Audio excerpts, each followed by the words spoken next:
side of the camera so you can see what I just did. Make it flat, texture. Gonna put it right there, texture, little glue.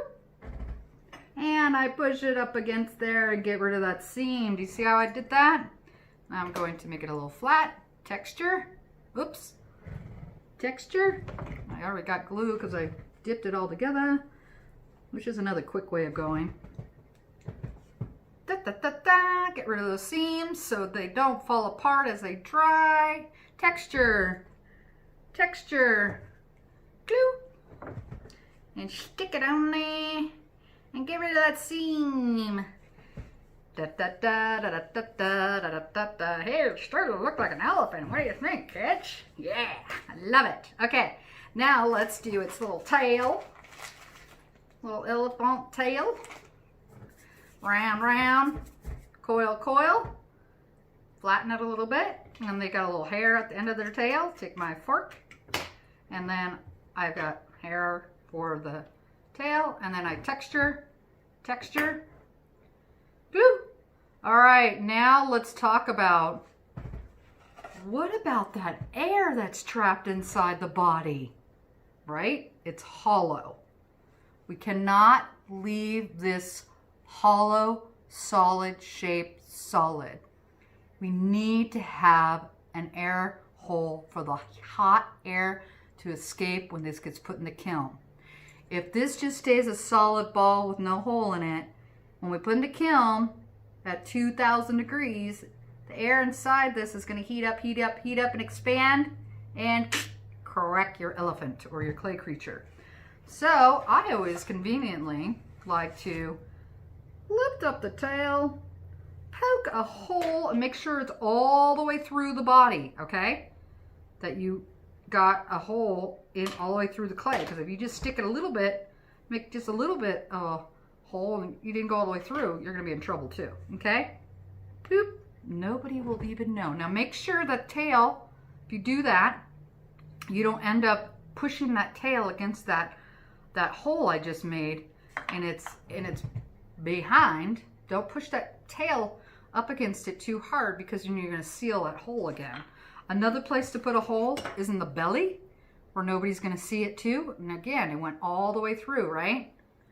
So now I've got 2 air holes. That's better than 1. Get my Lego back. Put my elephant on there. Okay, now the head. We want just the head, not the trunk. To get a little bit of my clay. You know what? I'm going to take this bigger piece though. Take my bigger piece, round, round, round. And then I'm going to again punch and make this into a little pinch pot because I want its head to be bigger. Okay? Nice big round head. And I scrunch this up to get more round elephant head shape. See if I like that shape. Oh la la, I do, I do, I do. Okay, I'm gonna glue it here. So I need to texture. And since it's so small, I can just dip it in my glue, make an impression with the glue and know where to texture here. Again, this is gonna be a hollow form. And when I glue this on, it's going to be solid again, right? And there's not going to be an air hole. So let's make another air hole here. Because we've got an air hole, air hole, air hole. So that now we know that head's not going to crack off in the kiln. Okay, smush it against there. Get rid of our seam. Make it nice and strong. Da, da, da, da, da, da, da. Yay! Okay. Next, let's do the ears. Okay, we got 1 little ball of clay, 2 little balls of clay. I forget what those elephants are called that have little ears. This one's gonna be one with little ears. So I take my clay, and again, when we go to smash and make these ears, don't make it paper thin. It's just gonna break apart. Okay? Make sure when you make your clay, you keep some thickness to it.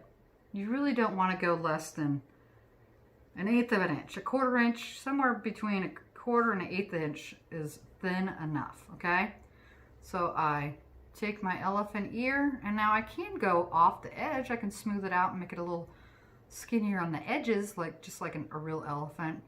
But I'm not gonna make it paper thin because it's just gonna break apart. And remember, we've got to travel with these. You're gonna have to bring them back to me to get fired.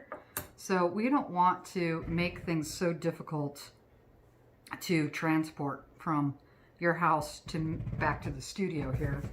Or it's got to be fired in the kiln. So think of that too, and transportability. Okay. Now, what I did with the little fine stuff on my elephant here with the water shooting out, be challenging to transport that without breaking it. So just think of those things, okay? Things we have to be practical about while we're stuck at home. Until you can be in here, be my student again, which I'm so looking forward to. For now, we gotta make it work within our limitations. And the only limitation in this situation is our imagination. Okay? So we got cute little ears. I'm gonna leave them like that. Oh, that's so cute. Okay, and now I've got to make the trunk. And I'm just kind of looking at how much, this is the last of my clay.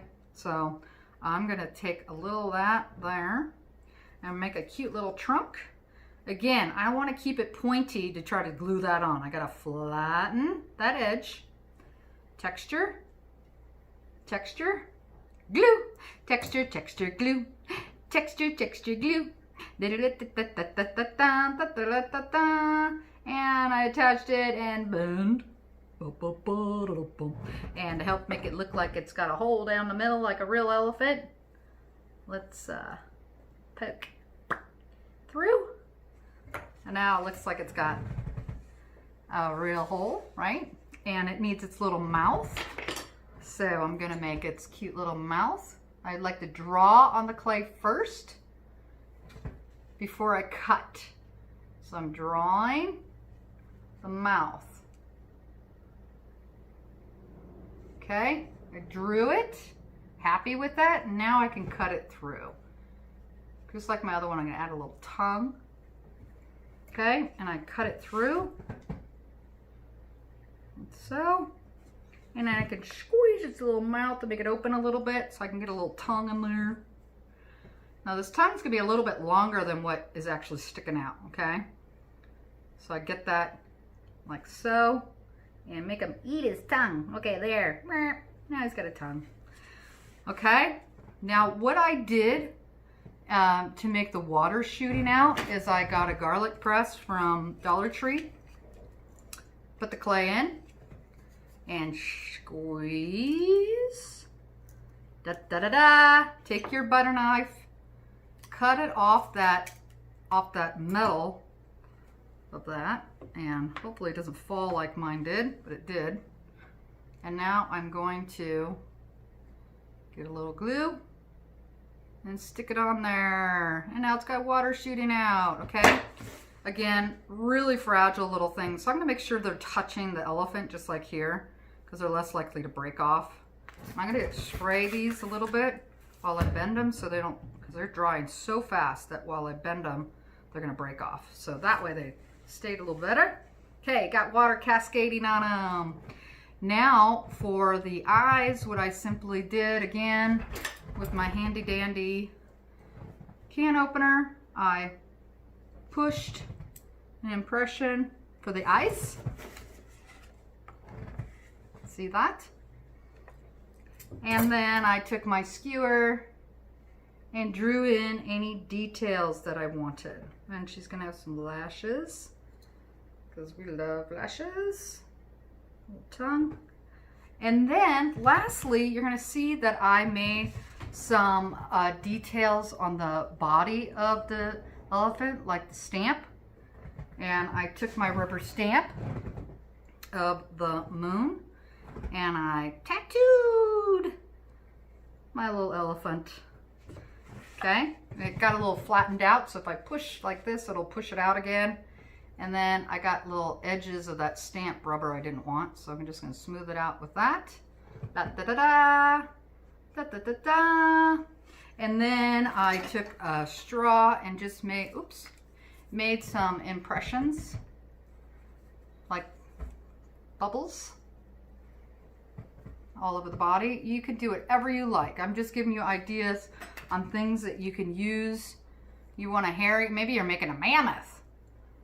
Not a elephant of today, but maybe an elephant of the past. You can make it hairy. Okay? And any other details that you didn't make in clay, you can always paint on too. Okay? So voila, we've got our elephants. So now we're going to get into talking about painting. You cannot paint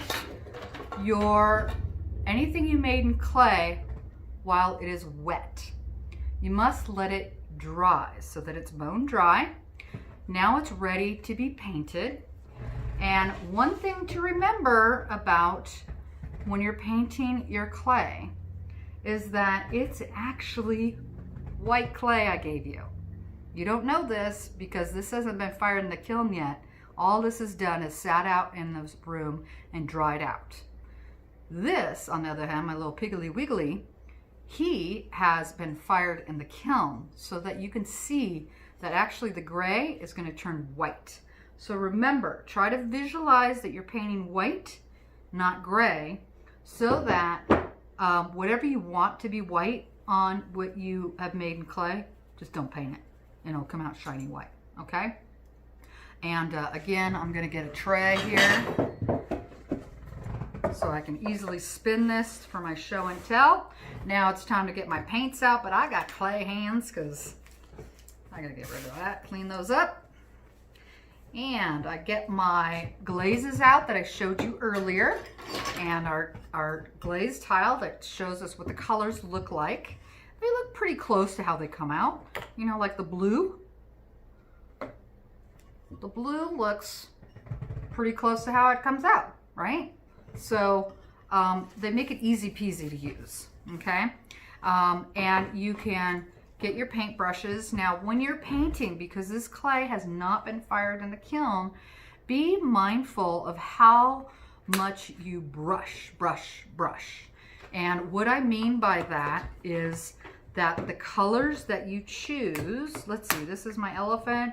And if you guys watched my other video on painting pottery, the ready-made pottery painting video, you'll see that I showed how to make your own colors. So if I want to make gray, it's white and black, right? So I can use this tile to mix on, or if you want to get another plate from home, you can do that too. So I put my white on there, and then I am going to get a touch of black, okay? And when we mix two colors together, we've got lots of the light color and a little bit of the dark color, and mix it in and see if it's the gray you like. Now remember, my elephant's not going to come out gray. My elephant's going to come out white. I don't want a white elephant like I painted on my face. I want a gray elephant. So I take another little spot of black because I don't think that's gray enough. And I add a little bit more black, get it more gray. And now when I go to paint this on my elephant, I want to make sure I don't scrub like this so much that what I end up doing is I'm going to mix this clay body into my paint, which the glaze is already made out of clay. But what's going to happen if I want this to be a really true gray, I want to just kind of brush on quickly and leave it and let it dry. After it dries, you can go put another layer on. And you see how it's shiny right now? It is not dry. So I need to let it get so it's not shiny anymore before I add another layer. Because if I keep just brushing, I'm going to start rehydrating the clay body of this elephant. And I'm going to mix white clay into the color, and it's going to dull it more and become more white. So say I actually wanted to make a turquoise elephant. Okay, I get my turquoise out and I start painting on it. Okay, and I just want to get it on there without it mixing. But if I keep going and going, you could see the difference between where I brushed a lot and where I didn't, right? let that dry, and then see what it looks like and see if you need to add some more turquoise, okay? And that's what these glazes are designed to do, is actually paint what we like to call, when they're bone dry like this, we like to call it greenware, and it has not been fired in the kiln yet. And that's what these are designed to do, is to paint onto greenware. So paint it knowing that it's actually white clay you're painting. I know it's hard to visualize, but really visualize you are painting white clay. And if you want to learn more about painting on pottery, then watch my ready-made pottery painting video that I have on my website as well, and all kinds of techniques that you can use and how you paint. But I think for now this video is long enough. And again, so many options. And when you are all finished painting your pottery, you're gonna bring it to me, leave it in the treasure box, tell me that you put it in the treasure box, and I'm gonna get it out of there. I'm gonna fire it in the kiln, and you're gonna give me a week to 2 weeks, because I actually have to fire it twice. You don't know that, but I have to. When you give me your clay creatures and all the other things you made, they have to go in the kiln twice, not just once. So a couple of firings, so it'll take a while, and then I will contact you and you will come and pick it up and get it out of the treasure box. Thank you very much.